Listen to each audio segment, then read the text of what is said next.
¿Qué hace el público con la información? Y estará integrado por Juan Pablo Ruiz Nicolini y Soledad Reyes Manoso. Juan Pablo Ruiz Nicolini es licenciado y magíster en Ciencias Políticas por la Universidad Torcuato Di Stella, investigador especializado en estudios electorales, partidos políticos y comportamientos electorales. Actualmente se desempeña como Lead Data Scientist en Metacomunicación y como profesor invitado a la Universidad Torcuato Di Stella. Soledad Reyes Manoso es licenciada en Periodismo y profesora universitaria en Comunicación Social por la Universidad Nacional de Loma de Zamora. Especialista en Periodismo Digital por la Universidad Abierta Interamericana, UAI, y realizó diplomaturas y cursos de posgrado sobre comunicación digital, social media, narrativa transmedia y educación en entornos virtuales. Como docente trabaja a nivel superior de 2012, es editora en la agencia de noticias A1 de la UNS y trabaja como asesora en la Secretaría de Políticas Integrales sobre Drogas de la Nación Argentina, CEDRONAT. Tiene experiencia en agencia de prensa, medio gráfico, radio y comunicación institucional. Recibimos a los integrantes de nuestro panel con un fuerte aplauso.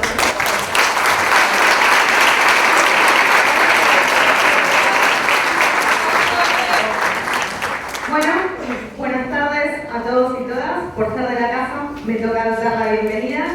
Así que primero agradecer a todos ustedes que se han acercado a esta casa de estudios. Estoy muy contenta de poder participar de esta segunda jornada de comunicación estratégica y sobre todo ser parte de este panel con colegas especialistas en el mundo digital para poder indagar y conversar juntos sobre qué hace el público con la información, o al menos lo que debo plantearle yo es qué pasa con la desinformación.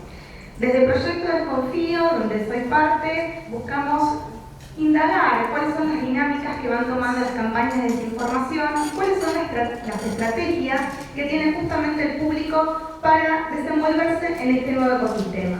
Así que lo primero que tendríamos que repasar o indagar es cuál fue el efecto del meteorito de Internet, así como dice Ramonet. Sin duda, las nuevas tecnologías, las tecnologías digitales, provocaron profundos cambios. Y esto significa en el escenario mediático que vemos modificaciones que se han dado dentro de las rutinas de trabajo de los medios de comunicación, en la producción, en las formas que tenemos de generar los contenidos. A su vez, también podemos ver los cambios en los modelos de negocio. Y si pensamos en la información y las audiencias, tenemos que tener en cuenta, y es muy importante ver, los diferentes hábitos y patrones de consumo, cómo se han modificado en este último tiempo. Ahí entonces, lo primero que vemos es que estamos frente a una nueva cultura. Hablamos de una cultura de la convergencia, como diría Jenkins, una cultura participativa. Y esto es muy importante destacar el cambio dentro de lo social al momento de analizar qué pasa con las audiencias y con los públicos. Ahí vemos entonces que cada vez los usuarios pasamos más tiempo en los medios sociales. Estamos hablando de un ecosistema donde impera el presumo. Estamos hablando de usuarios que no solo consumen información, sino que también la producen. Y en este sentido, lo social adquiere relevancia en tanto estas nuevas narrativas digitales llaman y requieren la participación de los usuarios. Hablamos de un marco de audiencias en una cultura del remix, del mashup, donde estos usuarios utilizan los diversos elementos de la web para crear nuevas producciones. Pensemos, por ejemplo, en los memes o en otro tipo de videos que circulan en las redes sociales. Hablamos de una cultura en la cual los diferentes usuarios forman parte de comunidades donde se busca remezclar estos contenidos. Y en este ecosistema influye muchísimo también lo que es la cultura de la movilidad. El homo mobilis, esta intensificación que se da en los cambios en los hábitos y patrones de consumo, también está dada por la mayor penetración de dispositivos móviles. Pensemos desde las notebooks, los dispositivos móviles como los smartphones, pero también de aquellos dispositivos que hoy podemos llevar en el cuerpo. Como esto hace que entonces el usuario tenga en su bolsillo, al alcance de la mano, la posibilidad de compartir contenido, de crearlo, de difundirlo y de distribuirlo. Acá Entonces, si nosotros queremos analizar y ver el impacto de lo social y lo móvil, traje para compartir las últimas estadísticas del Digital Report de Argentina. Bueno, se los cuento. Quedó como negro. A ver. No importa, la sé, así que las puedo decir igual. Estamos hablando de casi 45 millones de argentinos y casi 42 ya son usuarios activos en Internet. De estos 42 millones estamos hablando de 34 que son usuarios activos en las redes sociales. Digo, si tenemos en cuenta lo que les comentaba antes, de los cambios que hay en este ecosistema mediático, vemos cómo los números reflejan esas actitudes y esos comportamientos. Estamos hablando de población adulta que en Argentina pasa 8 horas y un poco más diarias navegando la red. Y de esas 3 horas también vemos que pasan en redes sociales. Piénsense ustedes, ¿cuánto tiempo pasan dentro de las pantallas móviles? ¿Cuánto tiempo están atentos a lo que sucede en sus perfiles sociales? O incluso al momento de acceder a la información, ¿desde dónde lo hacen? Ahí tenemos una imagen completa. Si vemos ahí, entonces tenemos 73% de los usuarios, población adulta, que utilizan smartphone y la cifra asciende a más del 80% si tenemos en cuenta lo que son los distintos dispositivos móviles. Más o menos así es como entonces tenemos que lidiar con la información hoy. Si pensamos que cada vez pasamos más tiempo en los medios sociales, donde se genera cada vez más información, estamos hablando de usuarios que tienen que lidiar, y digo, nosotros, con una avalancha de información, una avalancha de datos. Sabemos que los usuarios comparten, sabemos que me gustean, que likean, que hacen todo tipo de acciones dentro de las redes sociales. Ahora la pregunta es, ¿cuánto verifican? ¿Cuánto se hace chequeo de la información? Y aquí, haciendo una tarea de autorreflexión, pensemos qué tipo de habilidades tenemos y si las tenemos y las llevamos a cabo al momento de lidiar con los datos que circulan dentro de la web. Es importante que al menos debatamos, y parte de esta jornada es entender, frente a la consulta o al interrogante disparador de qué pasa con los públicos, qué es lo que sucede entonces frente a las fake news en un paradigma, como se llama, de posverdad y de las campañas orquestadas de desinformación. Sabemos que toman provecho de este nuevo escenario, de estos nuevos hábitos y patrones que se dan del consumo de información, y tenemos que tener en cuenta cuál es entonces el valor que va a tomar lo social, lo móvil y sumaría entonces también lo afectivo y lo emocional. Hablamos de la posverdad como aquella distorsión deliberada que se da de una realidad para manipular lo que son las creencias y las emociones con el fin de influir en la opinión pública. Y este paradigma de la posverdad, que vemos que se ve intensificado por el ecosistema y las características que mencionábamos antes, de la proliferación de más actores sociales en el ecosistema, hablamos de nuevas sintaxis, nuevos lenguajes, mayor cantidad de dispositivos. También vemos cómo actúan estas campañas de desinformación. Vamos a entender a la desinformación como todo tipo de información engañosa, inexacta, falsa, que está diseñada, y esto no es menor, intencionalmente y deliberadamente para causar daño. ¿Cuáles son las cifras? Lo que vemos es que las fake news se viralizan en las redes sociales mucho más rápido que la información veraz. Se estima que para 2022 los ciudadanos de las economías desarrolladas van a recibir más información falsa que verdadera. Y esto es un desafío para las audiencias. ¿Qué pasa entonces con los públicos? Al momento de estudiar las fake news, los estudios se suelen centrar en preguntar qué es las herramientas o las habilidades que tienen los usuarios. Si saben o entienden qué es la desinformación, a qué llamamos fake news, que acá hago entre paréntesis, empezamos a hablar de desinformación y no solo de fake news, de noticias falsas, porque es un fenómeno mucho más complejo, sino parece que solo nos estamos centrando en la responsabilidad o el rol que tienen los medios de comunicación y los profesionales de la comunicación, que sí tienen responsabilidad en esto también, por supuesto, pero va mucho más allá.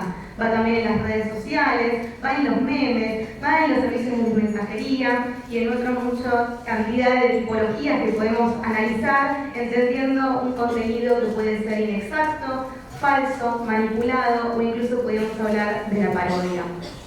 De los estudios que tenemos, un estudio de Gallup Internacional y Voices que se realizó el año pasado, noviembre de 2018, en 44 países, arroja que el 76% de los encuestados dice que recibe algún tipo de fake news al menos una vez por mes. Esto en Argentina la cifra podemos ver que desciende a un 52%. Cuando vemos cómo impactan estos números, tenemos que también ver no solo de lo que dicen, de lo que reciben, sino también cómo las interpretan, qué acciones toman a partir de identificar una noticia falsa. Un estudio que se hizo este año, el impacto de fake news en España, que participó la Universidad Complutense de Madrid, nos dice que el 86% de los encuestados tiene dificultades para distinguir entre una noticia verdadera y una falsa. Es decir, el 60% cree que tiene la habilidad de detectarla, pero al momento de comprobarlo, solo el 14% pasó la prueba. Acá es importante entonces que empecemos a hablar de cuáles podrían ser los posibles antídotos y el rol que puede tener la alfabetización mediática en este entorno que cada vez requiere de mayor exigencia de los usuarios para poder identificar y tener capacidad de filtrado de los datos. Un estudio que se hizo a principio de este año, antes de las PASO, de Solo Comunicación, sobre la campaña electoral en Argentina, señala que el 61% manifiesta chequear la veracidad de la información que ve en portales de Internet, un 26% dice no hacerlo. Al momento de detectar una información falsa, la mitad decide ignorarla, un 13% avisa a sus usuarios, digamos, a su comunidad que esa información es falsa, pero solo un 3% lo denuncia. Es decir, a pesar que podemos tener identificado las noticias falsas, que podemos detectar cuáles son, no tomamos cartas en el asunto, no accionamos, y si lo hacemos es un porcentaje muy bajo. Acá lo que nosotros decimos entonces es necesario pensar estrategias anti-fake. ¿Qué pueden hacer los usuarios? ¿Qué pueden hacer las audiencias para salir de este ecosistema de campañas orquestadas de desinformación? Hay muchos pasos, hay muchas estrategias, pero más allá de las herramientas, nosotros consideramos que es clave llevar adelante estrategias y metodologías diarias, es decir, poder desarrollar una capacidad crítica para poder relacionarnos con esta información. Una guía rápida, a modo de decir, bueno, más allá de quienes se desarrollen en el campo de la comunicación y puedan tener otro tipo de herramientas, o incluso desarrollar cursos específicos para tener estrategias y saber manejar programas o aplicaciones para poder chequear y verificar datos, cualquiera de nosotros, cualquier usuario, cualquier ciudadano de pie, podría detenerse frente a una información y chequear el texto. Aquí. Chequear primero el medio o el sitio. Es decir, ¿cuántas veces nos preguntamos si ese medio lo conocemos? Si ese medio tiene reputación. Si es realmente una información que viene del medio que creo que es, porque a veces la desinformación actúa justamente en asimilarse a una noticia verdadera. Nos chequeamos y fijamos día y hora de esa información. Las campañas de desinformación actúan como por oleadas. Vamos a ver que muchas veces reviven noticias falsas que habían sucedido en meses previos. Por eso es muy importante verla día y hora, porque actúa en este caso la descontextualización. También podemos chequear el autor de esas obras, si es un periodista conocido, si no lo es. Los podemos ver sus redes sociales, podemos ver si escribe sobre el tema, si tiene conocimiento sobre lo que dice. Es muy importante ver las fuentes. Esas fuentes que se brindan en la información, ¿son voces de autoridad? ¿Otorgan credibilidad a la noticia? Acá es donde también deberíamos desde los medios brindar mayores indicadores de credibilidad para que los usuarios puedan tener herramientas al momento de chequear la veracidad de los datos. Ojo con los títulos Los títulos buscan ser llamativos, buscan espectacularizar la noticia, apelan a las emociones, justamente para poder captar la atención del usuario. Y muchas veces estos títulos no coinciden con el texto, no coinciden con el resto de la información. No nos quedemos solo con la lectura del titular que se da en las redes sociales. Pasemos 2 segundos más y chequemos que el resto de la información que se brinda sea acorde, sea coherente y tenga lógica con la información que se da. También podemos analizar la imagen, y esto cualquiera de nosotros con botón derecho se puede analizar y hacer una búsqueda reversa de imágenes desde Google Chrome. Hay un montón de herramientas que puede ser que incluso las conozcamos, pero la pregunta es ¿por qué no las usamos a diario? ¿Por qué no las incorporamos a nuestra rutina? También podríamos chequear los enlaces, si se brindan distintos niveles de información. ¿Por qué no utilizarlos? ¿Por qué no llevamos adelante una búsqueda? Hacemos el recorrido de la información que se nos brinda. Y si estamos hablando de redes sociales, los invito a que cuando tengan alguna información que quieran chequear, que entren en ese usuario, que vean cómo está conformada su cuenta, su comunidad, la cantidad de usuarios que lo siguen, usuarios que son seguidos, ¿sí? Cómo se conforma la biografía, la cantidad de información que se brinda, si es la primera vez que habla de ese tema, si ya viene hablando sobre el tema. Hay un montón de datos que podemos incorporar desde lo diario. Así que la pregunta es si podemos tener una mirada mucho más crítica, y los invito a que seamos mucho más críticos desde nuestro propio punto de vista, porque justamente si las campañas de desinformación funcionan, en parte es porque vienen a confirmar o trabajan los sesgos de confirmación, mejor dicho, en el cual nosotros vamos a sostener y buscar información que sostiene nuestros pensamientos previos. Así que en esto los invito a que piensen que el antídoto es la educación. Tenemos que generar herramientas que nos permitan tener una mirada mucho más crítica. Desde la universidad trabajamos para generar periodistas y profesionales de la comunicación que sean integrales, en los cuales puedan desarrollar nuevas habilidades, incorporen nuevas aptitudes que tienen que ver con cómo manejar y lidiar con un gran caudal de información. Y acá hacemos hincapié no solo en esta mirada de desconfiar de la información que se brinda, sino también poder trabajar con un filtrado, con un chequeo de los datos. Así que los invito entonces a que tengan una mirada crítica y que desconfíen incluso de lo que les dicen. Muchas gracias. También quería agradecer por la invitación. En realidad un poco me siento como el Chino Garcés en la selección de Maradona, por ser el suplente de Luciano Gas, con quien trabajo todos los días, y como el Chino Garcés que tenía que llevar afuera o cebar mate, yo voy a hacer mi gracia, que es mostrarle datos, que es lo que hago todos los días en mi vida. Me voy a dejar un poco de lo que estuvieron hablando las chicas y voy a volver un poco sobre lo que se habló la mañana de analizar Twitter, que es claramente la plataforma que nos permite tener mayor cantidad de datos, y como también se dijo a la mañana, sabemos que no es representativo de la sociedad. O sea, es un micromundo, pero nos puede dar algunos insights de cómo, para tratar de responder esto, qué hace el público, en este caso el público de Twitter, con la información que se genera desde la política.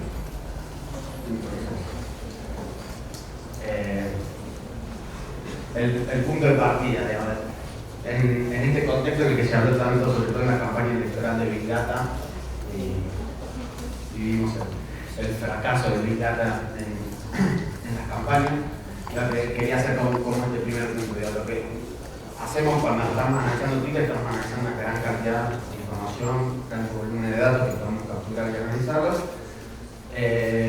y voy a hacer un par de citas que se lo voy a leer rápido.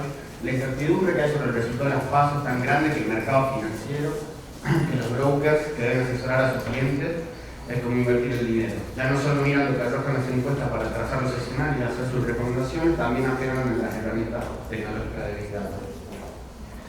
Ambos candidatos están a la par, sugiriendo que el corte de boleta en la provincia de Buenos Aires no será tan grande como se esperaba.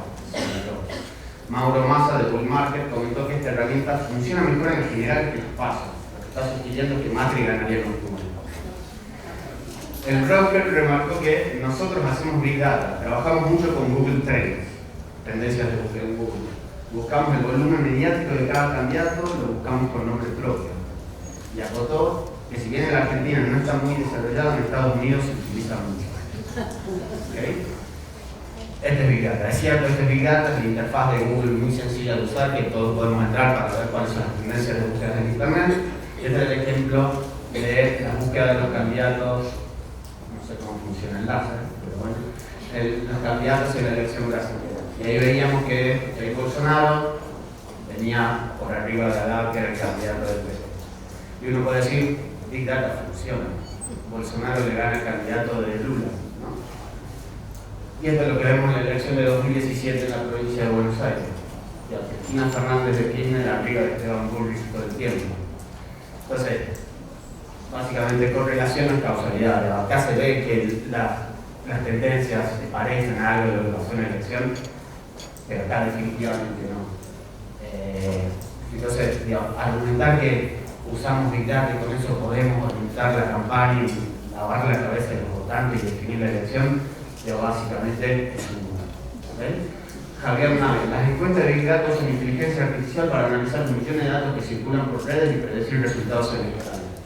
Dos empresas dedicadas a eso, Capcom y Leia Big Data, anticipan un triunfo de Macri. Hoy Bloomberg difundió la encuesta de Big Data y Leia, quien anticipa para los pasos. Macri 41, Fernández 37, Labaña 8, tercero. Agrega que la elección se definirá en primera vuelta con Macri 46 y Fernández 41. Pero bueno, lo que voy a mostrar ahora es básicamente algunos comportamientos que podemos ver en Twitter, que es un micromundo así. Uno, y ni siquiera es pero uno podría pensar que estamos haciendo Big Data cuando estamos haciendo eso, pero definitivamente ya tenemos que ser conscientes de qué es lo que estamos haciendo y qué estamos mostrando y no vender humo. Entonces, lo que les voy a mostrar es como la réplica de un análisis que hicieron en 538, que es un portal de Estados Unidos. Básicamente hace análisis de datos y visualizaciones y es más conocido sobre todo por su agregador de encuestas para tratar de predecir probabilidades de los resultados electorales a partir de grandes cantidades de encuestas y modelos estadísticos. Y lo que hicieron, básicamente, este es un trabajo de hace 2 años, es mostrar determinados comportamientos de cómo interactúan los usuarios de Twitter con las publicaciones que hacen los políticos para tratar de responder a esta pregunta. En realidad es una afirmación que dice Trump no es el peor usuario de Twitter en la política americana.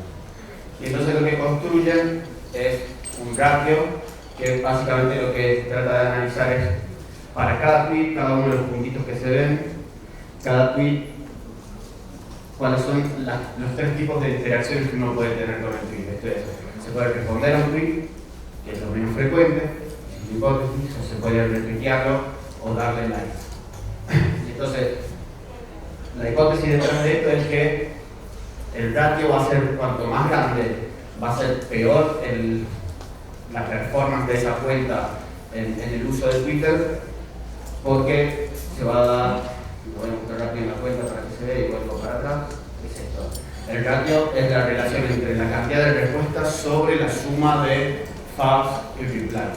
Básicamente, como usuarios, economizamos esfuerzos. Nosotros vamos a hacer endorsement dándole corazoncitos o dando un retweet, y cuando estamos respondiendo en general es porque no estamos de acuerdo con lo que está pasando en esa publicación. Entonces, ante mayor cantidad de respuestas que tengan los tweets, es peor el ratio, es más grande el ratio y quiere decir que es peor, es un indicador de que es una cuenta que es peor, para poner muchas cosas.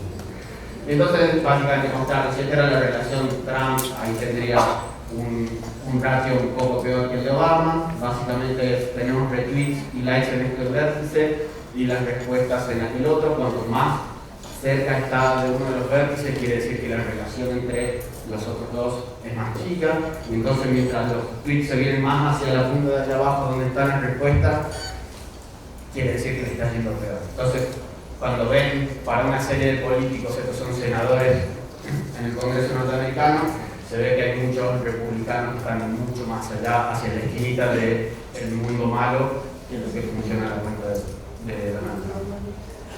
Lo que hicieron al que estoy reemplazando acá, el Luciano, y mi colega Juan Pablo Villarreal, hace un año fue replicar esto para tratar de ver la grieta argentina en Twitter. Básicamente podíamos ver esto.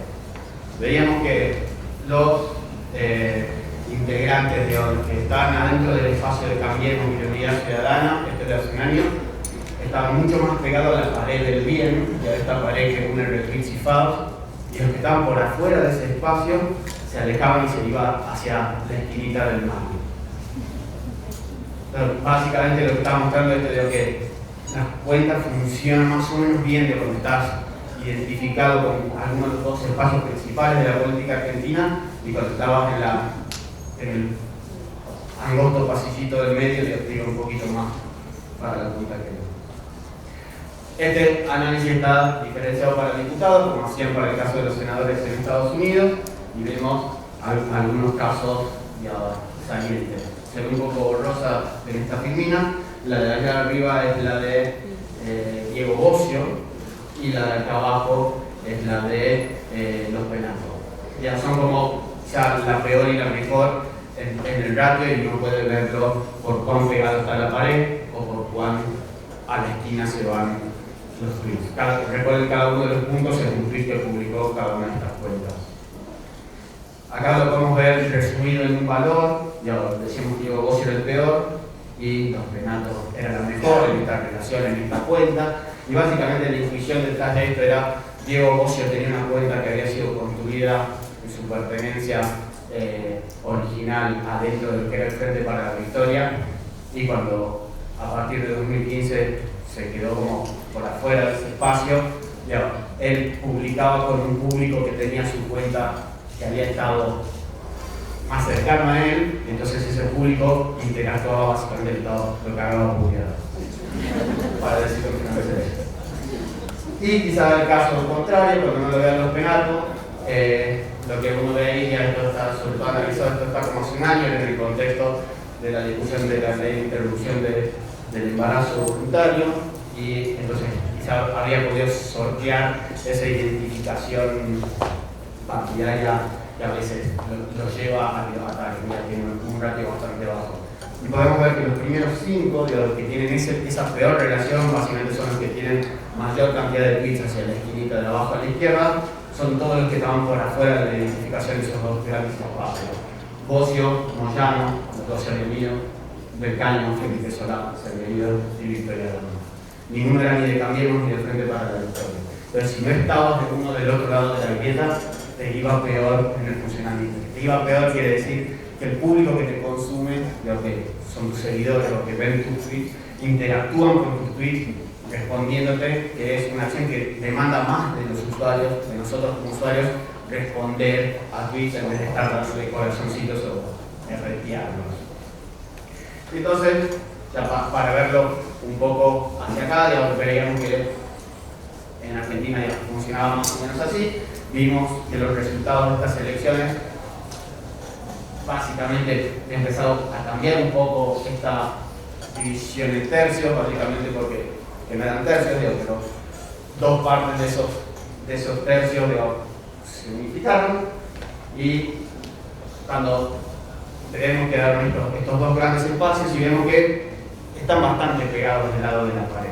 Pero hay algunos tweets que se alejan un poco, pero si uno ve más o menos la forma de los puntos en los triángulos, se parece más a la cuenta de Agustín Rossi, que es la de acá abajo al medio, que tenía un ratio relativamente bajo, está 4 lugares arriba de los Penatos. Y entonces ya podemos empezar a hacer otras cosas con esta misma información, ¿no? Lo fracturamos entre las páginas generales y calculamos como el ratio mediano, que es el ratio típico que tiene cada tweet para cada una de las cuentas en cada periodo de tiempo, y vemos, en este caso es Alberto Fernández y Mauricio Macri, vemos que el de Macri era relativamente mayor y que después se estabilizan. Ya son relativamente, ya son bajos, ya eran un poco mayores, hay diferencias, pero son mínimos, son muy pequeñas. Y podemos verlo de otra manera, en vez de verlo en este gráfico ternal en el que estamos viendo la relación de los puntos de los tres vértices, lo podemos ver a través del tiempo con la línea punteada roja marcando el corte de las elecciones en las pasos. Para tratar de preguntarnos si cambió algo entre las pasos y las generales para estas cuentas.